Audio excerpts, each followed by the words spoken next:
तो कैसे हो भाई लोग? आप लोग ठीक? आप सब भी ठीक? आज जिस चीज़ में मैं बात करूँगा, ये आइडिया मेरा नहीं था, मेरी फ्रेंड का था। हालांकि मैं यूट्यूब पे जब भी एक्सप्लोर करता हूँ तो मुझे इस तरह की वीडियोस 3600 मिल जाती है। तो मैंने कभी वीडियो बनाने का सोचा नहीं इस पर, और रीज़न ये था कि मैंने कहा कि यार सबके सब वीडियो यही बना रहे हैं। I was looking for something difference, but then my friend says कि इवन दो तू इस टॉपिक पे वीडियो बनाएगा, लेकिन ये तेरे पॉइंट्स है, ये तेरे पर्सनल एक्सपीरियंसेस है, so it is going to be unique. I agree that Japan is a really fancy world. I have seen people जो बाहर से जो जापान दिखता है वो देख के जापान आने की सोचते हैं, बट अंदर की कहानी ना काफ़ी डिफरेंट है। और यहीं से कुछ ऐसे पॉइंट्स है जो मैं शेयर करना चाहता हूँ। तो सबसे पहला पॉइंट जो मेरा रहेगा ना वो ये है कि भाई यहाँ के कल्चर में ऐसा है ना, ये लोग अपने से ज़्यादा दूसरों की सोचते हैं। Very basic thing. तो मतलब कि जैसे कभी आप जापानीज से या फिर यहाँ पे आने के बाद किसी से इंटरेक्ट कर रहे हो, जो टिपिकल जापानीज बंदा होगा ना, बात करने का जो ढंग होगा, it will be semi direct. So basically Japanese conversation relies on context and non-verbal cues. So it's always important to recognize when someone is being indirect or non-confrontational. And yeah, please don't come to Japan if you don't know the importance of silence. Because silence can be considered as a powerful tool in Japanese communication. It's often used to convey the respect, contemplation or disagreement without any verbal confrontation. And third point मैं इस जगह पे रखना चाहूँगा, you're coming to Japan, you're planning to live in Japan for a long time, you should be aware of the impact their work culture have on your social life. यहाँ पे ऐसे भी लोग हैं जो हफ्ते हफ्ते में 100 घंटे काम करते हैं. I've seen bunch of people who don't like working in a Japanese company and most of them quit their job. ऐसा भी नहीं है कि आप कंपनी के अंदर घुस गए and then जाके देख रहे हो पसंद नहीं आ रही छोड़ रहे हो. It create a really bad reputation if you do it here in Japan. Job पे घुसना तो मुश्किल है ही, जॉब से निकलना उससे भी ज़्यादा मुश्किल है. You need a valid reason why you are leaving that job, why you are quitting that job, and sometime it gets really hard for a person to do it all by himself.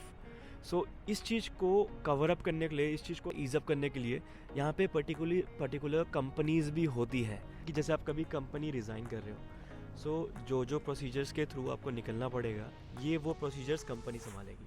तो जब मैं Japan आया था ना, I was really immature. I was a teenager when I come to Japan. मेरे को बड़ी problem होती थी सॉरी बोलने में, किसी को सॉरी बोलने में, थैंक यू बोलने में, क्योंकि उस चीज़ की आदत मेरे अंदर शायद उतनी नहीं थी. जापान के अंदर सॉरी, थैंक यू आपको हर छोटी छोटी बात पे लोग ये यूज़ करते हुए दिखेंगे. तो भाई यहाँ पे अगर आप ये यूज़ करते हैं, चाहे आपसे कोई बंदा कितना ही बच्चा क्यों ना हो, छोटा क्यों ना हो, इसमें आपकी ईगो पे कोई नोच नहीं आएगी. इनफैक्ट अगर आप ये चीज़ों को अवॉइड करते हैं, people may find you impolite. So मेरा 6 पॉइंट अब इस जगह पे होगा the importance of cleanliness. But इस जगह पे तो काफ़ी मैंने जापानीज़ को भी ढीला पड़े देखा है.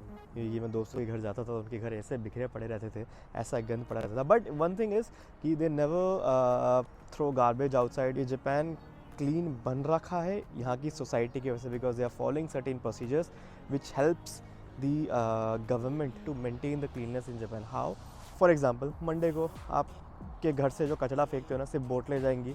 ट्यूसडे को प्लास्टिक बोतलें जाएंगी.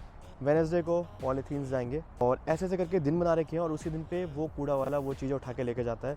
उससे पहले अगर आपने कूड़ेदान में डाल दी वो चीज़ें, तो वो चीज़ें वो लेके नहीं जाता है, ऐसे छोड़ के निकल जाता है. तो मेरा अगला पॉइंट कुछ ऐसा है जिस पॉइंट पे मैं भी मार खाता हूँ. You have to be very, very, very time punctual because it is a sign of respect. You value other person's time, and that is again another big contribution to the society.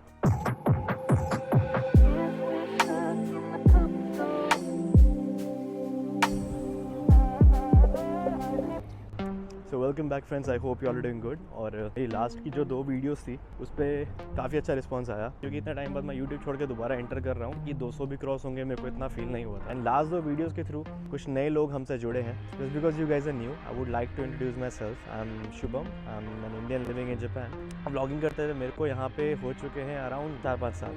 But बीच में मैं थोड़ा disconnect हो गया था. And जैसा आपको title देख के पता चल ही गया होगा, अपना एक इवेंट हो रहा है एज यूजुअल टोक्यो के अंदर. बॉलीवुड पार्टीज़ है ना, वो ऑर्गेनाइज कराते हैं. हम जो ये पार्टी थ्रो करते हैं, इसका नाम है बीदेस. एंड ये इवेंट हमारे लिए स्पेशल इसलिए है क्योंकि आप मान लीजिए हमारे जो यूजुअली पार्टीज़ होती थी वो रात की पार्टीज़ हुआ करती थी. बट अपनी जो लास्ट पार्टी थी ना, उसमें एक रात के अंदर इतनी प्रॉब्लम्स हुई, इतनी चीज़ें हुई ना, अब बारी थी एक बड़े चेंज की. और इस चीज़ पे हम कब से एक डिस्कशन करते हुए आ रहे थे. तो finally the day has come कि हम डे पार्टी तो नहीं बट शाम की पार्टी थ्रो कर रहे हैं. और ये हमारे वीजे के इतिहास में पहली बार है. Feeling safe when vital breaks, when you're bleeding. Yeah.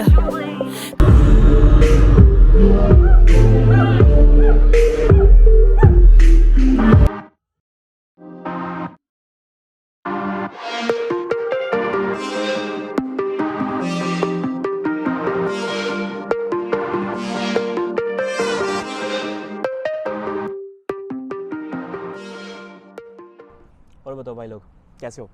तो भाई इवेंट सक्सेसफुली हो गया। जब से मैंने पार्टी वार्टी का काम करना चालू किया ना, मैं लोगों को काफ़ी नज़दीकी से देख पाया हूँ। There is one thing that I don't like is कि भाई पीने के बाद ना these guys are really absurd। मैंने आपको जिस प्रॉब्लम की बात कर रहा था, I will love to share it with you. थोड़ा नेगेटिव हो जाएगा but I can not endure any more and keep it within me. I am here to share my life experiences. तो जैसा कि मैंने आपको बताया कि अब की बार हम लोग थोड़ा कुछ अलग हटके करने जा रहे हैं फॉर सम रीज़न, और लास्ट टाइम ये प्रॉब्लम बहुत सारी हुई थी। हमारे इवेंट्स के अंदर ये होता है कि 12 बजे तक इवेंट इज़ गुड, बट 12 बजे के बाद जब लोग पी के भंड हो जाते हैं ना, लोगों के असली चेहरे, ट्रॉमास, इनसिक्योरिटीज जो चीज़ होती है ना, वो सामने आती है। एंड 12-1 बजे के बाद भाई हमारे इवेंट में ऐसी चीज़ें होने लगी। Not everyone but some of them were creating trouble. बहुत लड़ाइयाँ हुई। समझ आता है कि भाई क्लब्स के अंदर चीज़ें होती है, बट जिस रीज़न के लिए लड़ाइयाँ हो रही थी ना, वो इज़ व्हाट डिसअपॉइंटेड मी। एक एग्जांपल ही दे देता हूँ। स्टेज होता है डीजे का, वहाँ पे जाना अलाउड नहीं था। Girls can go but the mens were not allowed. तो लौंडे लपाटे सारे चढ़ गए स्टेज पे। एंड जब सिक्योरिटी को हमने बोला, या फिर हमारे स्टाफ में से कोई गया उनको बोलने के लिए कि भाई ऐसा है, please don't get on the stage, it's not allowed, then they started fighting with the security, with the officials कि लाइक तू होता कौन है बोलने वाला, blah blah blah, and who the hell are you to tell me what to do. बात सिर्फ इतनी नहीं है, सिर्फ एक बंदा नहीं, अगर सिक्योरिटी किसी को बोलने भी जाता है तो उनका पूरा ग्रुप लड़ने को आ जाता है। एंड जब ऑफिशियल्स एंड सिक्योरिटी बोलना उनको बंद कर दिया, then they start to have fight with other guest. थोड़ा सा धक्का लग गया तो लड़ाई, किसी ने कुछ और बोल दिया तो लड़ाई, लड़की को अप्रोच करना, and when if she denies then लड़की ये है, लड़की वो है, ठीक है। और जब लड़की के फ्रेंड्स रिटेलिएट करे कि how dare you to call her this और दैट, तब लड़ाई। तो ये सब चीजें ना वाज लाइक अनटॉलरेटेबल। एंड मैंने तो फर्स्ट टाइम ये चीजें देखी होते हुए, अब तक तो कहानियां सुनते आ रहा था। Dam, it was brutal. इतना गंदा माहौल क्रिएट हो चुका था कि 4 बजे जो हमारा क्लब का ओनर था, जिन्होंने हमको स्पेस दी थी, हमारी पार्टी को उन्होंने 1 घंटा पहले ही बंद करा लिया बिकॉज ऑफ दीज पीपल। नुकसान हमारा था कि गेस्ट हमारे अब आने कम होंगे। ऐसे भी हमारे यहाँ लोग आते हैं जो शादीशुदा हैं, जिनके बच्चे हैं, और ऐसे भी लोग आते हैं जो सिंगल्स हैं, जो स्कूल में पढ़ रहे हैं, यूनिवर्सिटीज़ में पढ़ रहे हैं। तो वी वर जस्ट वरीड कि ये हुआ सो हुआ, नेक्स्ट टाइम अगर एक और बार ये चीज़ हो गई ना, then the amount of loss जो हमको बेयर करना पड़ेगा, it will take time to recover that. Shit, the battery is dead. And पिछली पार्टी की बात है, हमारे साथ काम करने के लिए एक ऐसी लड़की जुड़ी थी जिसने हमसे पहले भी टोक्यो के अंदर बॉलीवुड पार्टी थ्रो करी थी। And then she told me the same thing, the reason why she quit, because Indians youngsters कह लो या जो भी बोल लो, always create these kind of hazards. Sometime it gets really hard for an organiser to handle it all alone. I mean like उसकी भी तो लाइफ है यार, उसके साथ भी शायद मेरे ख्याल से कुछ कांड हुए थे, चीज़ें कोर्ट तक चली गई थी। तो दिस इज़ द रियलिटी। कभी कभी लगता है कि इन चीज़ों से मैं दूर हो जाऊँ, but I don't know. I'm still figuring out.